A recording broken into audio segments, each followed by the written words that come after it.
course, he followed in the footsteps of Rasulullah sallallahu alayhi wasallam. And because of this, he was victorious.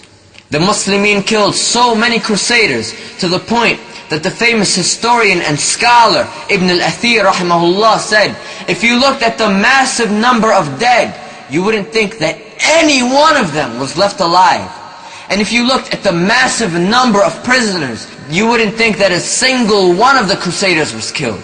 Salah ad-Din al-Ayyubi was a man who truly worshipped Allah, and because of this, Allah gave him victory. The scholars around him would say that he never, ever missed Salah in Jama'ah, and he was among the best of the worshippers of Allah. He knew that the best preparation for victory was off of the battlefield, but at the same time, he didn't forget about the duties of preparing for jihad on the battlefield as well. Salah ad-Din was not done. He didn't finish his job. Hattin was not enough. He set his goals high, and he would not finish until al-Masjid al-Aqsa was in the hands of the Muslimin. So he headed towards Bayt al-Maqdis. But before he entered this great city, he received a letter from the Christians occupying it saying that they would surrender, but he had to come in peace and would not come in with force. Salah ad-Din then went on with the permission of Allah to the gates of Jerusalem. After it was clear that the Crusaders had been defeated, he decided that he would enter it with force. Just as the Crusaders entered it with force 91 years earlier, massacring the Muslims and slaughtering 70,000 Muslims a week until their horses were knee-deep in blood. They then sent him a letter saying that if he did come with force, then all of the Muslims would be killed. The Muslims inside the city of Jerusalem would be massacred. Salah ad-Din knew the value of the life of a Muslim, so he promised to enter with peace. When he entered the holy land of the prophets, he entered the same way Rasulullah sallallahu alayhi wasallam did when he opened Mecca. He went in with his head low, so humbly, yet so nobly at the same time. He was crying and shedding tears out of the happiness, and he praised Allah on and on for this great victory. Salah ad-Din entered Bayt al-Maqdis on the day that many scholars say is their anniversary of Al-Isra wal-Ma'raj, the miracle of Rasulullah sallallahu alayhi wasallam, when he symbolically went to Al-Masjid al-Aqsa, and he rised up from there into the heavens to meet Allah Azza wa Jal. Do you remember that mimbar that we spoke of earlier, that Nur ad-Din made all the way in Damascus? The one he made all the way in Damascus that made people think he was crazy? When Salah ad-Din entered Al-Aqsa, he said, bring me the mimbar of Nur ad-Din. And he brought that symbolic mimbar, that pulpit, that speech ladder which was made as a goal for the Muslims to achieve. That pulpit that was sitting collecting dust in Damascus for 45 years into Al-Masjid al-Aqsa, and he gave a speech on it. Subhanallah.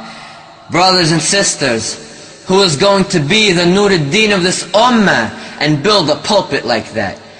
And who will be the Salah ad-Din to bear the fruits of that harvest and give victory to the Muslims? We need heroes.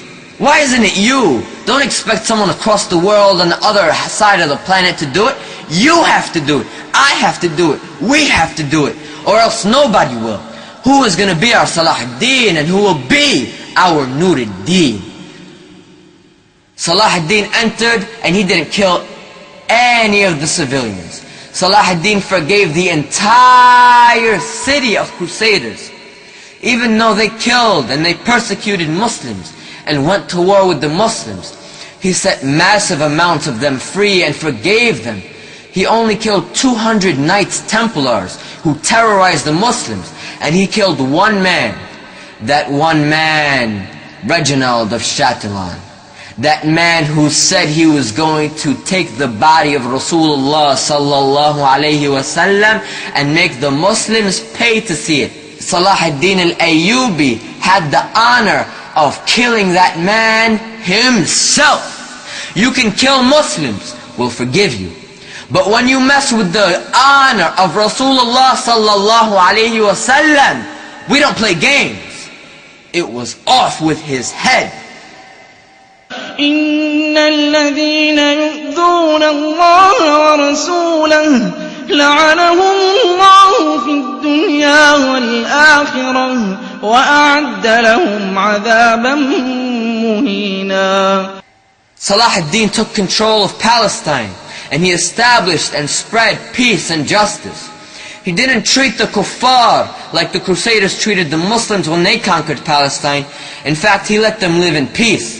He let them leave, and he didn't kill 70,000 of them. He didn't rape their women, and he didn't make a hill out of the kuffar's heads, just like they did so many years ago. He was generous, and he freed practically everyone.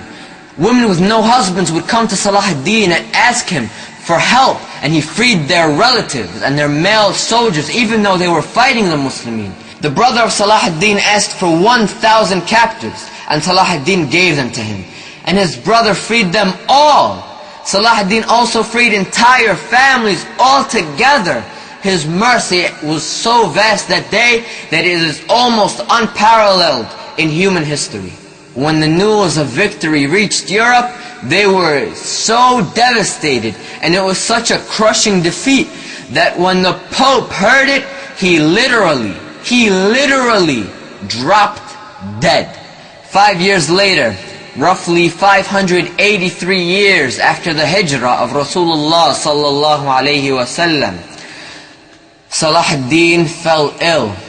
He was a man who longed to be a shaheed, and he chased after death. But like so many men of that caliber, like Khalid ibn Walid, like Musa ibn Nusayr, and like his own teacher Nur ad-Din Zinki, he died on his deathbed.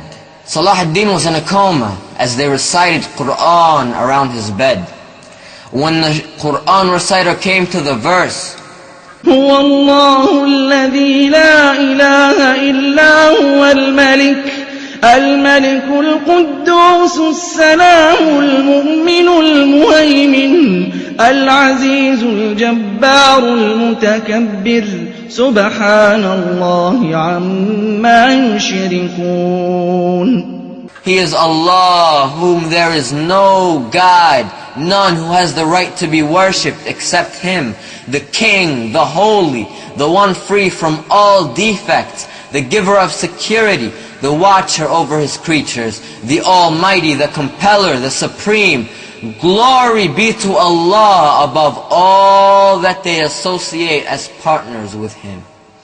Salah ad-Din woke up from his coma just to hear that ayah. And he raised his finger and he said, Sadaqt, you've spoken the truth. And he repeated the ayah and he died. Rahimahullahu ta'ala.